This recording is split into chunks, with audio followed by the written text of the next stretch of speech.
खबरों को तफसील से देखेंगे और बात करेंगे एक अजीबोगरीब बयान की जो कि कांग्रेस के कार्यकारी अध्यक्ष ने दिया है। जी हां, झारखंड कांग्रेस के कार्यकारी अध्यक्ष इरफान अंसारी ने कोरोना को लेकर एक अजीबोगरीब बयान दिया है। उन्होंने कहा कि कोरोना से लड़ने के लिए नॉनवेज खाना बहुत जरूरी है। वो यहीं पर नहीं रुके बल्कि ये भी कहा कि कोरोना उन्हीं को हो रहा है जो वेजिटेरियन है, लिहाजा कोरोना भगाने और उससे लड़ने के लिए नॉनवेज यानी कि मीट मुर्गा खूब खाइए, इससे रोगों से लड़ने की क्षमता बढ़ती है।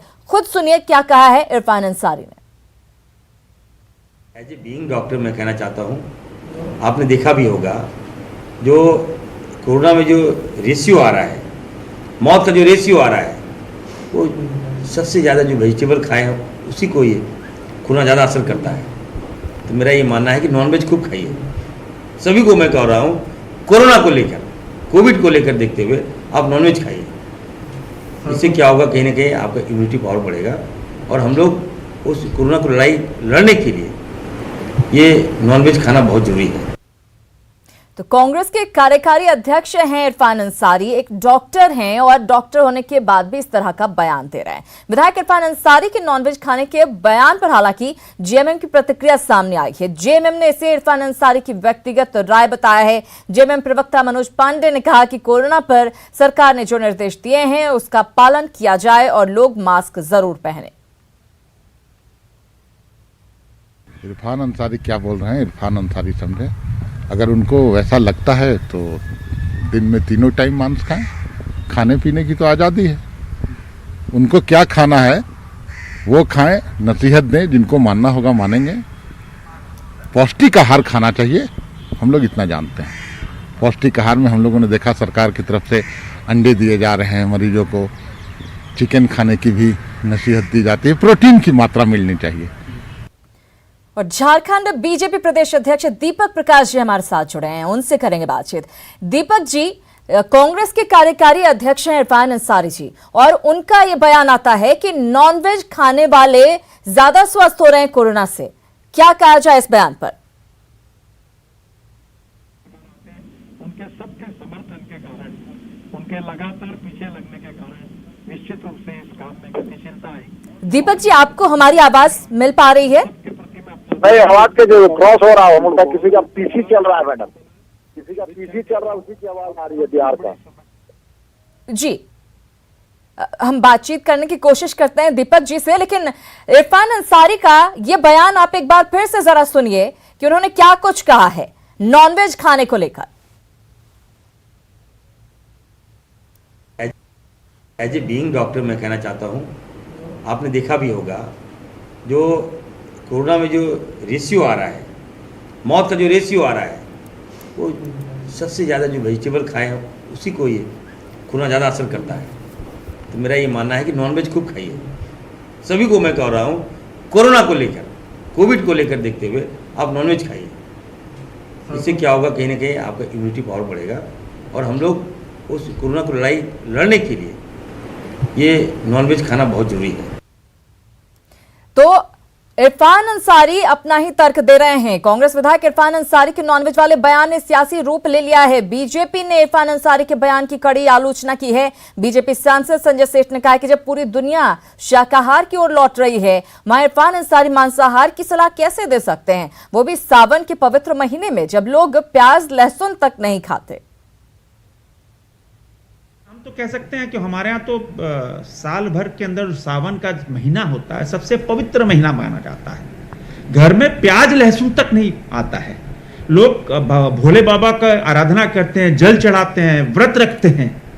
तो सावन काल में हम तो जब प्याज नहीं खाते, अब आप मांसाहार की बात कर रहे हो, हाँ करें, क्योंकि उनकी बकरीद है कल, लेकिन हमको ये सुझाव नहीं दें। और शाकाहारी होने में जितना बल है, दुनिया शाकाहारी की ओर बढ़ रही है।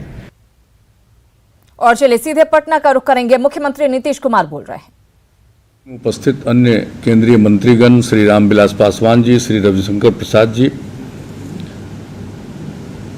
जनरल डॉक्टर विजय कुमार सिंह जी, नित्यानंद राय जी, अश्विनी चौबे जी, बिहार के लोकप्रिय उप मुख्यमंत्री श्री सुशील कुमार मोदी जी, पथ निर्माण विभाग के माननीय मंत्री श्री नंद किशोर यादव जी, इस कार्यक्रम में मौजूद सभी सांसदगण श्री राजीव प्रताप रूढ़ी जी, रामकृपाल यादव जी, पशुपतिनाथ पारस जी, वीणा देवी जी, यहाँ कार्यक्रम उपस्थित अन्य सभी विधायकगण, विधान पार्षदगण, सभी जनप्रतिनिधिगण, सभी सम्मानित नेतागण और इस कार्यक्रम में उपस्थित हमारे बिहार सरकार के मुख्य सचिव श्री दीपक कुमार जी, पथ निर्माण विभाग बिहार सरकार के अपर मुख्य सचिव श्री अमृतलाल मीना जी, भारत सरकार के पदाधिकारी श्री आई.के. पांडे जी और इस कार्यक्रम में उपस्थित अन्य सभी केंद्र सरकार और राज्य सरकार के सभी पदाधिकारीगण, बहनों एवं भाइयों, मैं सबसे पहले आदरणीय नितिन गडकरी जी को विशेष तौर पर धन्यवाद देता हूं कि उन्होंने जो इस पुल का निर्माण किया गया, पुल के सुपर स्ट्रक्चर का जो निर्माण किया गया, उसकी शुरुआत की गई और जैसा आपने सब बताया, बहुत अच्छे ढंग से एक एक बात की आपने जानकारी दे दी है और कितना इसको लेकर के लंबे काल तक चलता रहा कि पूरा पुल बनेगा, कि उसका एक हिस्सा बनेगा और अंत में जो तय हुआ और जो नया काम किया गया है, और आपने ठीक ही कहा, इसके लिए तो सब लोग इसका अध्ययन करेंगे, देखेंगे। तो उसका एक हिस्सा जो पश्चिमी हिस्सा है हमारे गांधी सेतु का, उसका ये काम पूरा हो गया और दूसरे हिस्से पर काम हो जाएगा और जैसा कि आपने कहा और जो जानकारी भी है कि 1.5 साल के अंदर वो भी पूरा हो जाएगा। तो ये बहुत ही उपयोगी काम हुआ है और इसके लिए मैं आपको विशेष तौर पर बधाई देता हूं। और जो कुछ भी सड़क से संबंधित, केंद्र सरकार से संबंधित जो भी मसले हैं, उस बात की चर्चा हमारे पथ निर्माण मंत्री नंदकिशोर यादव जी ने, हमारे उप मुख्यमंत्री श्री सुशील कुमार मोदी जी ने बहुत सारी बातों की चर्चा कर दी है और काफ़ी समय से ये कार्यक्रम चला है, इसलिए हम अन्य लोगों का अब समय और ज़्यादा लगाना नहीं चाहते हैं, इसलिए मैं उनकी बातों का समर्थन करता हूं। और आपने बहुत सारी बातों का जिक्र किया, वो ठीक ही है, इसके लिए तो हम सब लोग प्रयास कर रहे हैं। और कई चीज़ों के बारे में जो आदरणीय प्रधानमंत्री जी ने जो ऐलान किया था, जो उनका पैकेज के रूप में जाना जाता है, जिसकी चर्चा हमारे नंदकिशोर जी ने की है, सब लोगों ने बताया है, उसके बारे में जो काम हो रहा है और आप इस काम को कर रहे हैं, इसके लिए विशेष तौर पर मैं आपको बधाई देता हूं। और अभी आपने चर्चा कर दी कितने पुलों के बारे में जो आप लोगों ने काम शुरू करने का निर्णय ले लिया है, कई का टेंडर हो चुका है, फाइनलाइज हो चुका है, कुछ का टेंडर होने वाला है, आपने उसको कर दिया, जिसकी चर्चा आपने की, इसके लिए मैं विशेष तौर पर धन्यवाद देता हूं।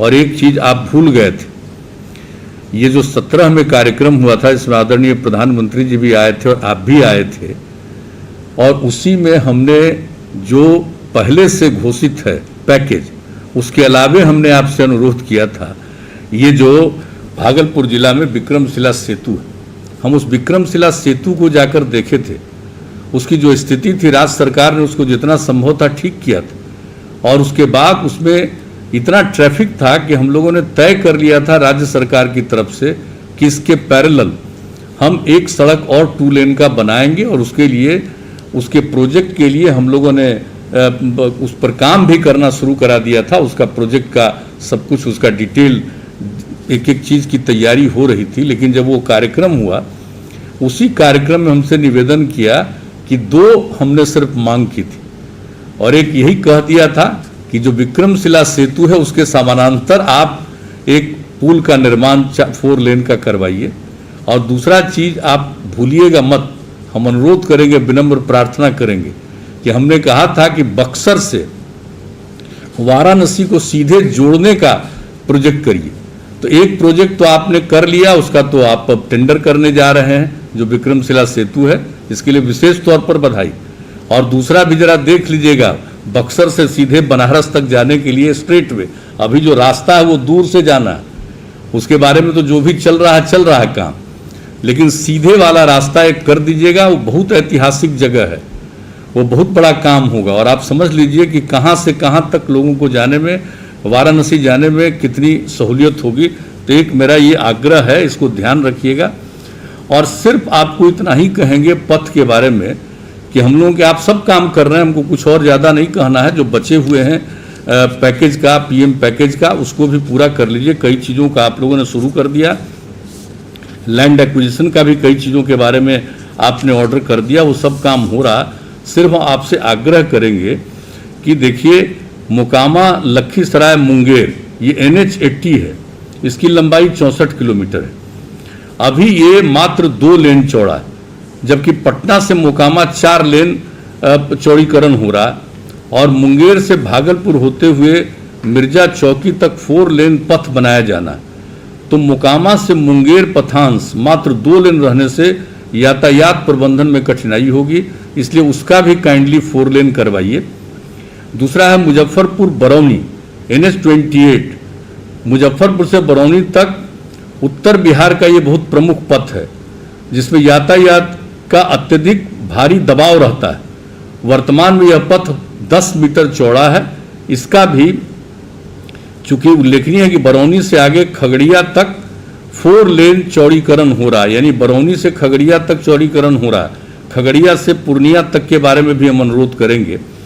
तो अगर इस बीच में इसका भी 4 लेन बनता है तो बहुत उपयोगी होगा। और खगड़िया से पूर्णिया तक, पटना से मोकामा बेगूसराय होते हुए खगड़िया तक 4 लेन सड़क का निर्माण हो रहा है। अब उसके आगे खगड़िया से पूर्णिया तक अगर हो जाता है तो ये बहुत बड़ी उपयोगिता होगी। और आप जान रहे हैं कि यहाँ पर इस पोर्शन पर 4 लेन करना बहुत ज़रूरी है, क्योंकि इस पथांश पर मुंगेर घाट का जो पुल है, रेल पुल है और सड़क पुल है खास करके, और सुल्तानगंज अगवानी घाट पुल ये हम लोग बना रहे हैं, राज्य सरकार की तरफ से बन रहा। तो इस पुल के निर्माण हो जाने के बाद और तरह की समस्या आएगी, इसलिए उस सड़क को भी आप कृपा करके उसका भी 4 लेन करा दीजिए। मुजफ्फरपुर सीतामढ़ी सोनबरसा NH77 है। यह पथ राजधानी पटना से मुजफ्फरपुर होते हुए नेपाल सीमा को जोड़ता है। इस पथ पर यातायात का दबाव बहुत अधिक रहता है, इसलिए इसका भी 4 लेन अगर हो जाए तो हम आपसे यही प्रार्थना करेंगे कि इस पर भी गौर कर लीजिएगा। और बाकी जो चीज़ें आप लोगों ने, जितनी चीज़ों के बारे में आपने चर्चा कर दी है, बहुत अच्छी बात है और सब कुछ हो रहा है। हम तो चाहेंगे कि आप आएँ यहाँ। अब इस बीच में जो कोरोना वायरस के चलते जो एक स्थिति उत्पन्न हुई है और इसी के बारे में जो कुछ भी इसका मुकाबला करने के लिए जो केंद्र सरकार की तरफ से गाइडलाइन जारी किया है, हम लोग तो बिहार में उसको पूरे तौर पर उसका पालन करते हैं। और उसी के चलते ये सब चीज़, अभी तो कोई सार्वजनिक सभा नहीं की जा सकती है, तो वैसी स्थिति में ये कार्यक्रम उस तरह से होता, हम लोग को कितना अच्छा लगता है, बहुत अच्छा होता है। ये कोई मामूली बात नहीं है। जितना बड़ा एक हिस्सा किया, दूसरा हिस्सा भी होगा। अभी भी तो एक हिस्से में काम हो रहा था और दूसरा पुराना हिस्सा चालू था। अब नए हिस्से से लोग चलेंगे और एक नया अनुभव होगा, नई चीज होगी, लोग उसको देखेंगे, तो ये बड़ी अच्छी बात हुई है।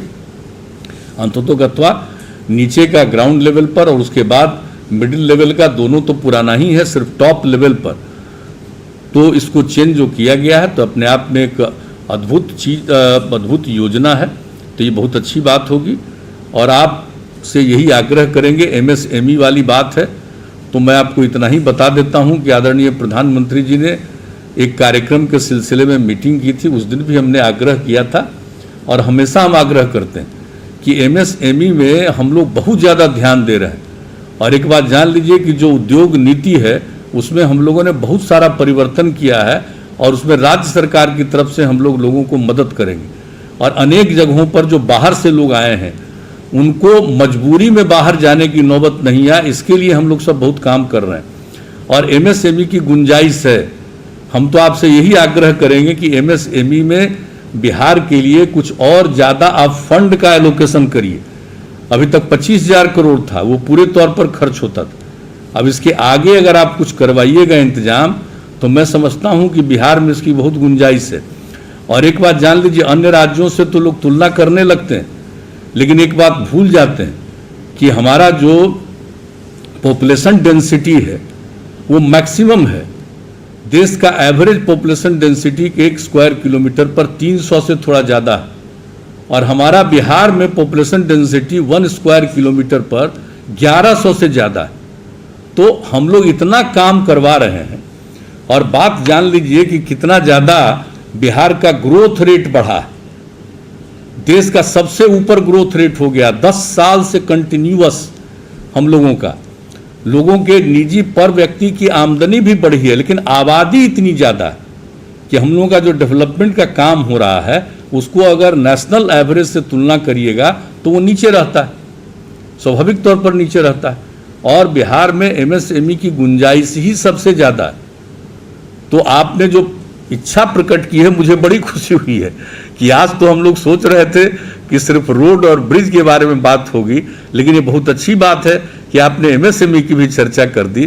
तो हम लोगों को बड़ी खुशी हुई है और हम लोगों को पूरी उम्मीद है आप जब चाहिएगा तब आपके पास हम यहाँ से इन सब चीज़ों के बारे में जितनी चीज़ें हुई है आप चाहिएगा, अगर वक्त दीजिएगा तो कभी आपके सामने एक प्रेजेंटेशन बिहार सरकार की तरफ से इसी वीडियो कॉन्फ्रेंसिंग के माध्यम से भी किया जा सकता है, या आप अगर समय दीजिएगा तो हम यहाँ से अपने अधिकारियों को भेज करके आपके समक्ष सारी बात कहवाएंगे। तो एक एक चीज़ को आप समझ लीजिएगा, बिहार की स्थिति को समझ लीजिएगा।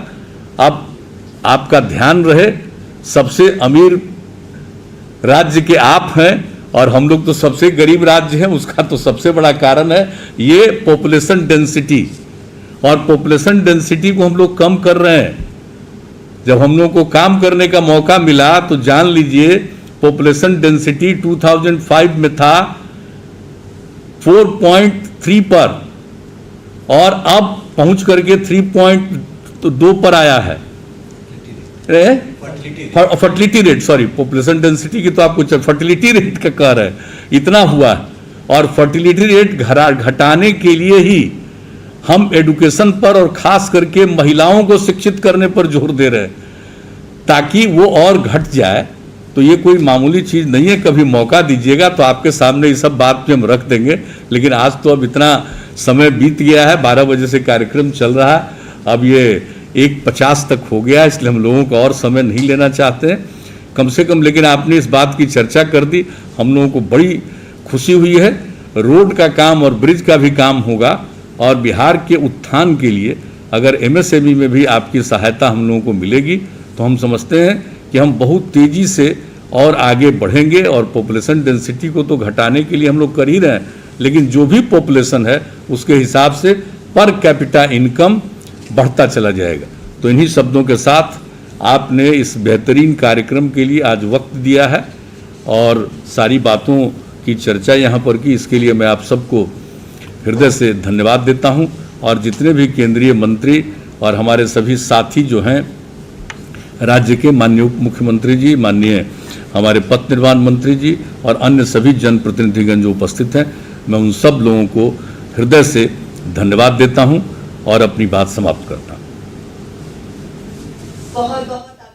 तो गांधी सेतु के पश्चिमी लेन का उद्घाटन हो गया है, जिससे लोगों को जाम से बड़ी राहत मिलेगी। मुख्यमंत्री केंद्रीय परिवहन मंत्री का धन्यवाद करते हुए यहां पर नजर आए हैं और केंद्रीय परिवहन मंत्री ने भी ये भरोसा दिलाया है कि 1.5 साल में पूर्वी लेन भी पूरा कर लिया जाएगा काम। बड़ी बातें क्या कुछ है वो बताते हैं। सड़क निर्माण में केंद्र से बिहार को पूरा सहयोग मिल रहा है, आगे भी मिलेगा। विक्रमशिला सेतु पर काम जारी है, लगातार काम हो रहा है, पूरा करने की कोशिश है। मोकामा लखीसराय मुंगेर के बीच 4 लेन की मांग मुख्यमंत्री ने यहां पर उठाई है। खगड़िया से पूर्णिया तक भी 4 लेन की मांग उठाई गई है और इसके साथ ही उद्योग नीति में किए गए परिवर्तन की बात उन्होंने कहा कई परिवर्तन किए गए हैं। प्रवासियों को बाहर जाने की जरूरत नहीं है क्योंकि उनके लिए यहीं पर इंतजाम किए जाएंगे। बिहार में जनसंख्या घनत्व और राज्यों से ज्यादा है, इसलिए दिक्कतें भी ज्यादा हैं। बिहार का ग्रोथ रेट बढ़ा है, इसका जिक्र भी मुख्यमंत्री ने किया।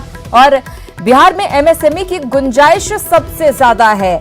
केंद्रीय मंत्री से बात करते हुए मुख्यमंत्री ने कहा महिलाओं को शिक्षित करने पर पूरा जोर रहेगा। मुख्यमंत्री नीतीश कुमार ने ये तमाम बातें आज कार्यक्रम के दौरान कही हैं। फिलहाल इसी के साथ इस बुलेटिन में इतना है, लेकिन न्यूज़ 18 बिहार झारखंड पर खबरों का सिलसिला लगातार जारी है।